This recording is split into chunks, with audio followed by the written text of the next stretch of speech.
Okay, so let me go the full screen mode. All right. Right.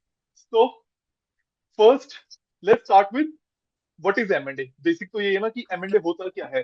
सबको ज्ञान होता है थोड़ा थोड़ा, but let me put it across for everyone's benefit so that all of us are on the same page right at the start. Right? So M&A means mergers and acquisitions.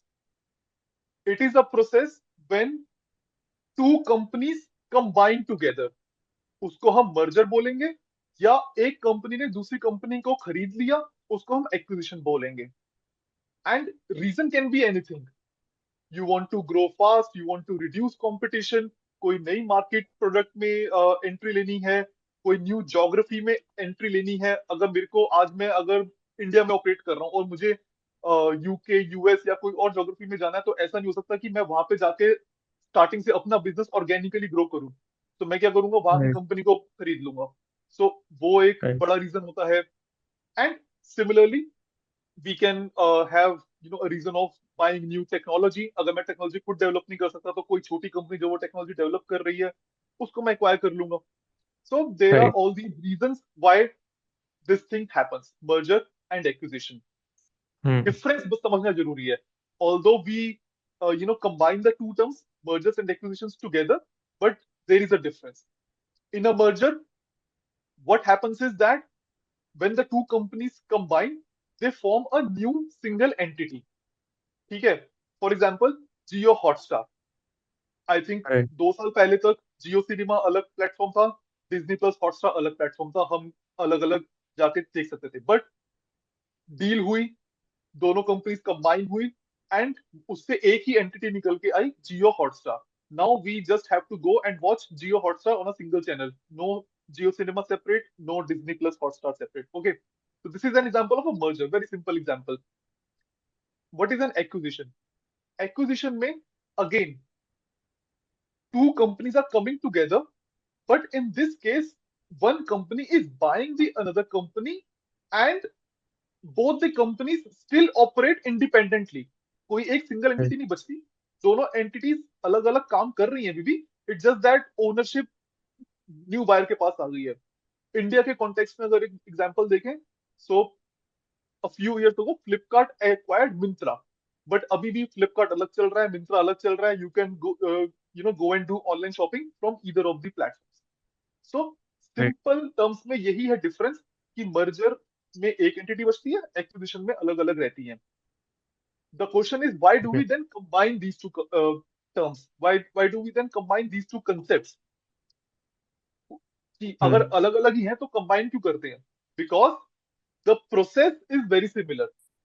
अगर मेरे को deal करनी है, merger करना है या acquisition करना है, तो जो भी इन्वेस्टमेंट बैंकर्स लगते हैं पीछे, जो भी कंसल्टेंट्स होते हैं, या जो भी सपोर्टिंग रोल में होते हैं, उनको काम सेम ही करना होता है.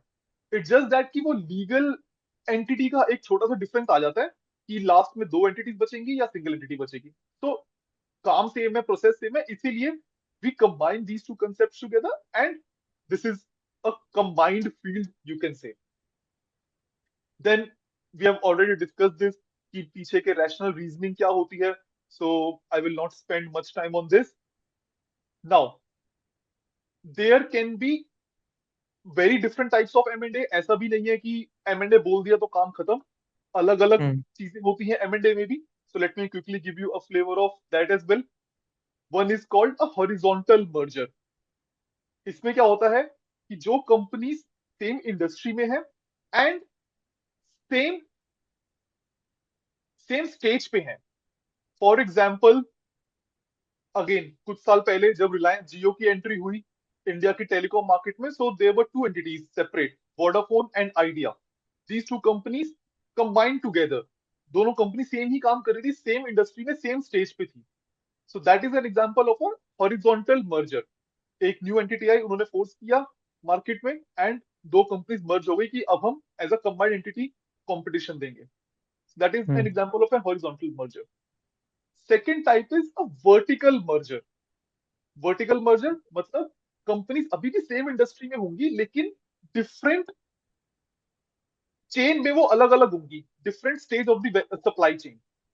फॉर एग्जाम्पल, एक हाइपोथेटिकल एग्जाम्पल है, कि अगर टाटा मोटर्स है, वो ऑटोमोटिव सेक्टर में है, कार्स बनाती है, लेकिन मान लो कि उसने कल को जाके एक tyre manufacturer for example CEAT को एक्वायर कर लिया, तो दोनों ऑटोमोटिव सेक्टर में है, लेकिन एक ओईएम है, original equipment manufacturer Tata Motors, उसने एक अपने सप्लायर को एक्वायर कर लिया। रीजन कुछ भी हो सकता है, कि उसे सप्लाई सिक्योरिटी हो सकती है या फिर कॉस्ट कंट्रोल हो सकते हैं। तो ये वर्टिकल मर्जर हो गया। They are not at the same hmm. Stage, they are at the different stage of the supply chain. And third is a conglomerate merger. इसमें क्या होता है कि दो कंपनी से आपस में कोई लेना देना नहीं है, फिर भी हम्म। आपस में कंबाइन हो जाते हैं, मर्ज हो जाते हैं, या एक कंपनी दूसरी को एक्वायर कर लेती है। फॉर एग्जाम्पल, रिलायंस ने 2019 में हेमलेस को एक्वायर किया था। हेमलेस तो एक टॉय शॉप है बच्चों की, तो राइट। वो, और वो ब्रिटिश कंपनी है, तो रिलायंस का तो कुछ लेना देना है ही नहीं उसमें। But then that is the thing, because Reliance did not have any exposure to the UK market और in this particular segment, so Reliance would have thought that okay, we can diversify our business somewhat, थोड़ा सा business risk कम हो जाता है, cash flows की थोड़ी certainty हो जाती है। And so there are multiple rational, multiple reasons, multiple types of merger. I'm not saying this is the comprehensive list. आप उसको further divide कर सकते हो into multiple sub segments. But then at a high level, a student or a young professional needs to understand these different types of mergers and acquisitions. Now, ये हमने समझ लिया कि merger M&A क्या होता है, क्यों होता है। Now the question is, एक M&A डील कैसे होती है, राइट? तो राइट। उसमें मल्टीपल स्टेप्स रहते हैं। First step is strategy. Company पहले स्ट्रैटेजी बनाती है कि अब मेरे को यहाँ पे ग्रो करना है, तो उसके लिए मुझे एम&ए करना है। We want to grow via acquisition. So वो स्टेप वन, उनकी स्ट्रैटेजी क्लियर होनी चाहिए कि वो क्या करना चाहते हैं। फिर वो जाके टारगेट को ढूंढेंगे मार्केट में कि ठीक है, ये है मेरी स्ट्रेटेजी, मैं इस सेगमेंट में या इस ज्योग्राफी में ग्रो करना चाहता हूँ। एंड ऐसा भी नहीं कि वहां पे एक ही उनके पास ऑप्शन होगा, they would have multiple targets. And amongst all those targets they can then decide कि which one is the first priority, second priority, etc etc। फिर टारगेट आइडेंटिफाई करने के बाद next step is valuation, right? So you think, I always like to think of it as a real estate market, right? Because हमें वो India में रह के ज्यादा समझ में आती है। अगर मैं एक प्रॉपर्टी खरीदना चाहता हूँ, तो पहला मेरी एक कोई विजन होगा कि अच्छा, मेरे को इस एरिया में चाहिए, या मेरे को इतना बड़ा घर चाहिए, या इतनी बड़ी प्रॉपर्टी चाहिए। उसके बाद मैं जाके प्रॉपर्टीज शॉर्टलिस्ट करता हूँ। उसके बाद मैं उसकी वैल्यू समझता हूँ कि अच्छा, इस मार्केट में, इस एरिया में ये घर, ये प्लॉट, ये बिल्डिंग इतने की ऑलरेडी बिकी है, तो इस साइज का रफली ये रेट चल रहा है, right? So same is the case here in M and A. हमने स्ट्रेटेजी बनाई, टारगेट आइडेंटिफाई किया, and now the third point is valuation. Valuation करने के मल्टीपल मेथड्स हैं। Discounted cash flow is the most widely used method, and actually the most acceptable method of all, because hmm. it hmm. gives you an intrinsic value। ये अभी कुछ compare नहीं कर रहा किसी और से, ये आपकी खुद की वैल्यू, वर्थ बता देता है कि ये कंपनी की ये वर्थ है। बाकी रिलेटिव वैल्यूएशन भी होती है, उसमें हम comparable companies and precedent transactions. Precedent transaction is very similar to the real estate example which I just gave, कि पहले ये इतने रेंज में डील हुई है, तो मेरी डील भी इसी रेंज में होगी, या दूसरी कंपनीज की वर्थ इतनी है, तो मेरी वर्थ भी इतनी होगी। तो these are all relative valuations, but DCF is absolute. तो वैल्यूएशन हमने कर ली। उसके बाद जो बायर है, वो ड्यू डिलीजेंस करता है कि ठीक है, अब मैंने डिसाइड कर लिया कि ये इसकी वैल्यू है, लेकिन डील को क्लोज करने से पहले मैं उसका पूरा बैकग्राउंड चेक करूंगा। आप प्रॉपर्टी के बारे में 10 लोगों से पूछोगे कि इस प्रॉपर्टी पे कोई केस तो नहीं चल रहा, इस प्रॉपर्टी पे कोई लोन तो नहीं है, या इस प्रॉपर्टी में इलेक्ट्रिसिटी, पानी का कुछ दिक्कत तो नहीं है। तो you do all the due diligence, right? This is called due diligence. Similarly we do due diligence for the target as well, कि अगर वो अपने फाइनेंशियल अच्छे बता रहा है, लेकिन एक्चुअली हो सकता है कि कुछ गड़बड़ करी हो, वो हमें डिटेल में चेक करना है। कोई इस पे लीगल रिस्क भी हो सकता है, कोई टेक्नोलॉजी का रिस्क हो सकता है कि उसकी टेक्नोलॉजी तो 10 साल पुरानी है, मैं इसको खरीद के मेरे को एक्स्ट्रा इन्वेस्ट करना पड़ेगा टेक्नोलॉजी में। तो वो सारी चीजें एडजस्ट होती है ना प्राइस में। कि बॉस, आप बोलते हो घर खरीदते time, again I am going back to the analogy, आप घर खरीदते टाइम बोलते हो कि इसकी फ्लोरिंग पुरानी है, इसमें तो इतना खर्चा आएगा, मेरे को रेनोवेट करने का इतना आएगा, देन यू नेगोशिएट और रिड्यूस द प्राइस अकॉर्डिंगली। इसमें भी यही है कि आपको वैल्यू पहले ये दिख रही थी, ड्यू डिलिजेंस करने के बाद आपने ये इश्यूज आइडेंटिफाई किए, तो उसके बेसिस पे आप बोलोगे हम्म। कि ये मैं कट करूंगा और वैल्यू कम हो जाएगी। So that is why hmm. This is a very important step and it can be a deal breaker as well. उसके बेसिस पे the next step is be negotiate, right, कि हम बोलते हैं कि अच्छा ये फाइनल प्राइस होगा और इसको हम ऐसे स्ट्रक्चर करेंगे। आप पूरा कैश दोगे, थोड़ा स्टॉक, मतलब depends upon the funding structure, you do all those stuff, then you finally sign and close the deal. So right. Broadly speaking this is a very straightforward concept. अगर आप उसको real estate market से compare करोगे, you will get to know everything कि कैसे कैसे क्या क्या स्टेप्स होते हैं। And of course these are at a high level, there are many nuances which you or come across only when you start working. So all these things happen. Now the next got it. important question is, who is involved in an M&A? एक M&A deal में कौन कौन involve हो सकता है? ऐसा जरूरी नहीं है कि सब लोग इन्वॉल्व होंगे, but it gives you an indication कि आप किस किस तरीके से इस फील्ड में जा सकते हो as an investment banker. Investment banker तो डेफिनेटली होते ही हैं, दोनों साइड पे, बाय साइड पे भी सेल साइड पे भी अलग अलग इन्वेस्टमेंट बैंकर्स होंगे। There are big global investment bankers who have presence across the world like Goldman सैक्स, JP Morgan, Barclays, Citigroup and many more. Then there are domestic bankers जो एक specific geography में ही operate करेंगे। For example in India there is SBI Capital Markets, Axis Capital. Basically जो बड़े bank हैं उनकी अपनी एक आईबी डिवीजन रहती है, सो वो भी है, बुटीक इन्वेस्टमेंट बैंक भी होते हैं। So there are various categories and वो तो डील में होते ही हैं।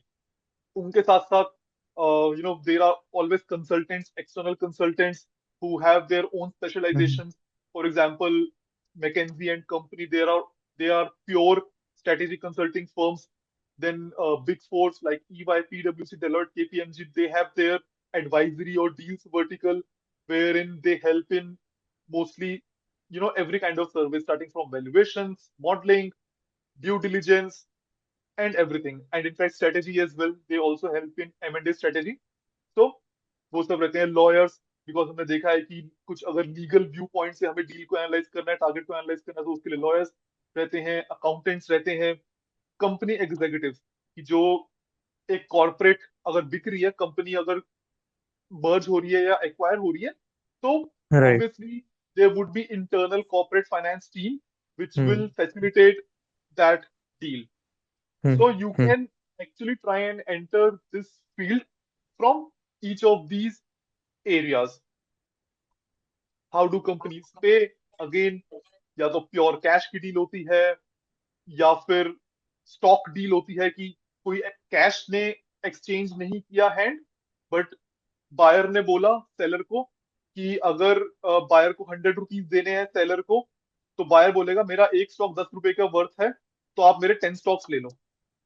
एंड अच्छा। Of course it's upon mutual agreement. So it's a very simple example. अगर मेरे को 100 रुपए देना है तो मैं 100 रुपए कैश में दूंगा, या मैं सेलर को बोलूंगा कि मेरे 10 शेयर्स ले लो, उसकी वैल्यू 100 रुपए की है, तो कल को अगर मेरा स्टॉक बढ़ता है तो तेरा प्राइस भी बढ़ जाएगा, एटसेट्रा एटसेट्रा।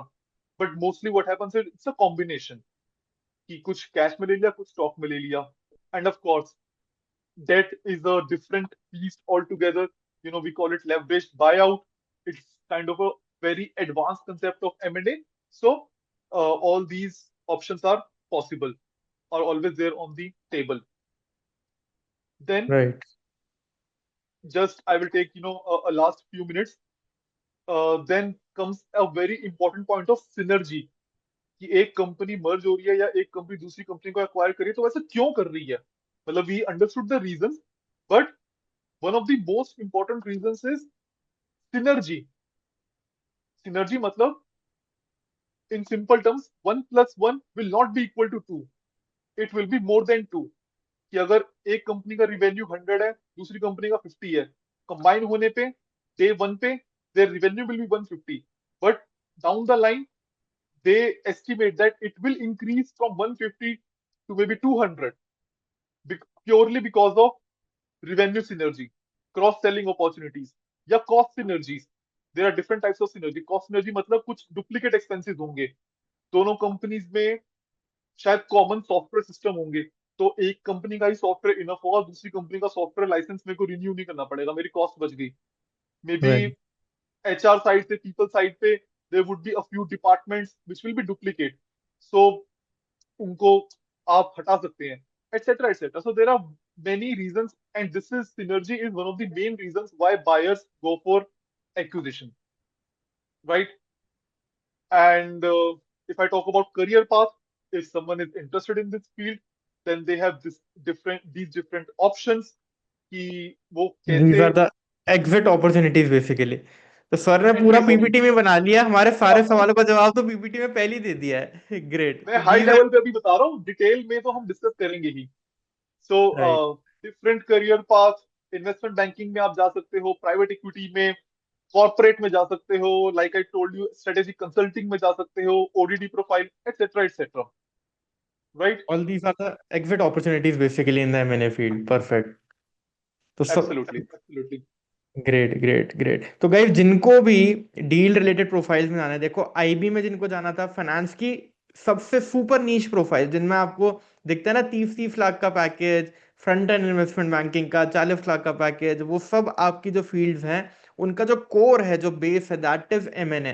तो if we are able to start our career from M and A field, और if we are able to get into M and A field, तो ये सारी अपॉर्चुनिटीज आपके लिए खुल जाती है कोर फाइनेंस की।